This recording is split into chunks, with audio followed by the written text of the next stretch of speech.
Scary story time. So this is another excerpt from Nancy Rhyme from The Coastal Ghost, and this is called The Curse of the Wachisaw Skulls. Are skulls imbued with the power of the deceased persons? Can they emit serenity and devotion, or radiate sardonic influence or disease? Edwin Olive Fulton stood in his workshop on the grounds of Wachisaw Plantation at Murrells Inlet and fondled a piece of wood.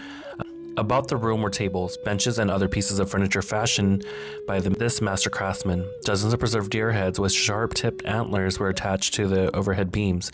This man, a skillful hunter as a cabinet maker, had taken the deer in many hunts on the plantation. Fulton ran his hand along a piece of wood that would determine the kind of product that was well-seasoned, knotted wood that would make. Then he held it to a window and viewed a distortion in the grain. His head nodded in satisfaction as he decided the deformity of the cypress would enhance the characteristics of the table he planned. "What's up?" the cabinet maker asked as he tipped the table and let a mound of sawdust fall to the floor. "I want to know about the skulls," the visitor asked. "Indian skulls that you found here on the Wachisaw Plantation?" "You, an Indian relic fan?" Fulton asked. "No, just interested in the skulls. I've heard they carry kind of a wish that misfortune or evil that befall another." "Let's go over to the house," Fulton said as he reached for his cane. The arthritis in his back was a nuisance. In the living room of the comfortable, cozy home, Edwin Fulton spoke of the Wachisaw skulls.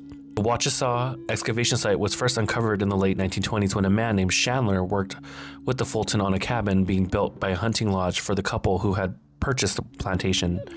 This was during the time that the old families were selling their low country plantations to people from the north who had used the old rice fields as a place to hunt ducks. Wachisaw had been one of the most historic and beautiful of the South Carolina rice plantations. During the 19th century, when rice was at its peak of production, Wachisaw Plantation was the northmost plantation in Georgetown District on the eastern side of the Wachisaw River. The master of the Wachisaw Plantation saw Dr. Allard Bellin, pronounced Blaine, Flagg, brother of Alice Flagg. Wachisaw came to Dr. Flagg as a gift from an uncle. The Reverend James L. Bellin. Dr. Flagg married Penelope Bentley Ward on January 16th of 1850. She was the eldest daughter of Joshua John Ward of the Brookgreen Plantation, one of the richest rice planters of that day. At that time, the planters of the Wachisaw region set themselves into a small group and the rest of society. But first they had come to the Indians to this land. The Indians that occupied this region were of the eastern Siouan tribes, and they included the Winyaws and the Wakimas. Wakimas are believed to have had 4 villages populated by 210 males and 400 females in the early 18th century. They established a trading post near the Wachisaw in 1716. The Wakimas were destroyed in 1720 after 60 of their 100 brave made war of settlers and were captured and sent to the West Indies to be sold into slavery. While Chandler and Fulton worked on the construction of the hunting lodge at Wachisaw Plantation, Chandler lived in a house on a plantation near the site of construction. Fulton also lived in Wachisaw Plantation, and he and his wife lived in the same house today. One day, as Fulton and Chandler were digging, they came upon something that seemed so unusual that they took great care of as to not to break the object. And cautiously they removed the dirt, sometimes using a shovel, other times using their hands, as they stripped away the earth. Fulton gasped when he saw what was emerging. A skeleton. Then, as more of the earth was dug away, another skeleton was visible. Then 3. After they had finished removing the dirt, 7 Indian skeletons were spread before them, each in a crouched position with their knees drawn up under their chins.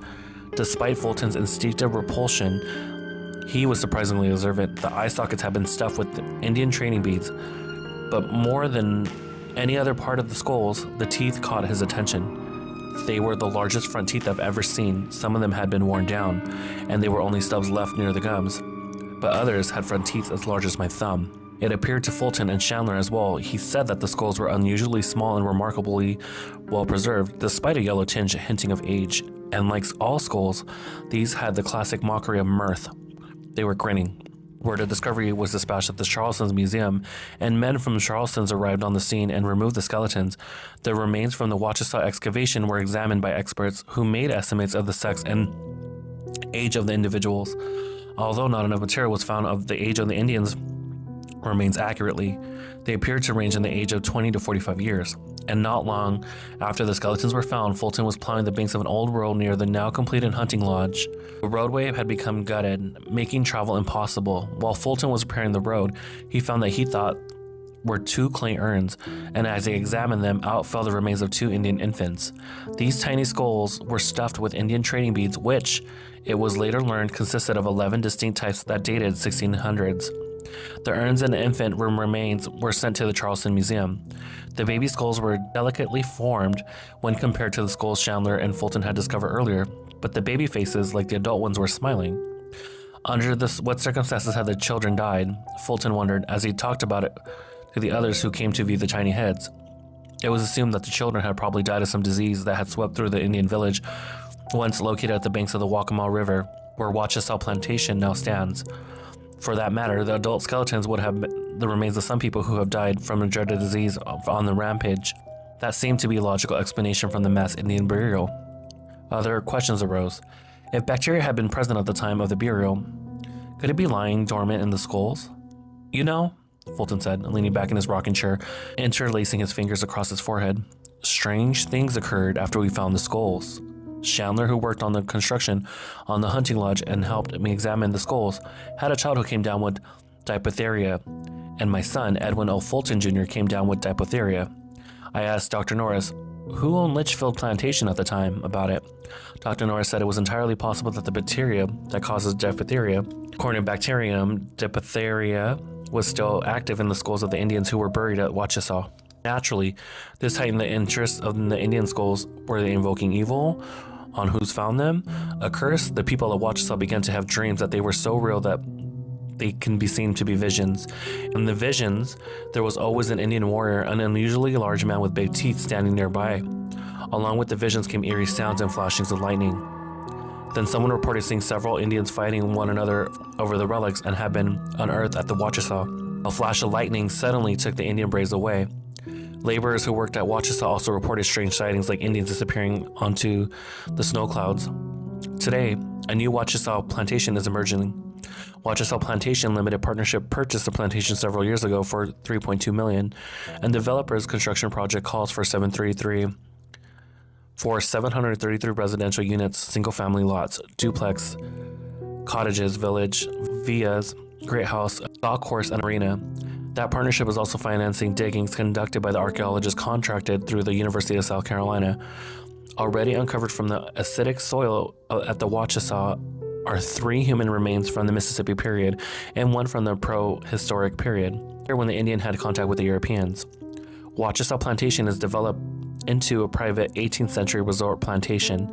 Huge yellow dirt carriers are moving earth for a golf course, and roads are being built. By the time this book is published, new residents will be living on the plantation. Should they be warned that Indian skulls at rest under the moss-draped oak trees at the Wachisaw River, and they are not impassive? They are grinning. Note, to reach Wachisaw Plantation, turn onto Wachisaw Road from US 17 in Murals Inlet and drive 2 miles to the Wachisaw River. Wachisaw Plantation is near the Wacham Marina by the river.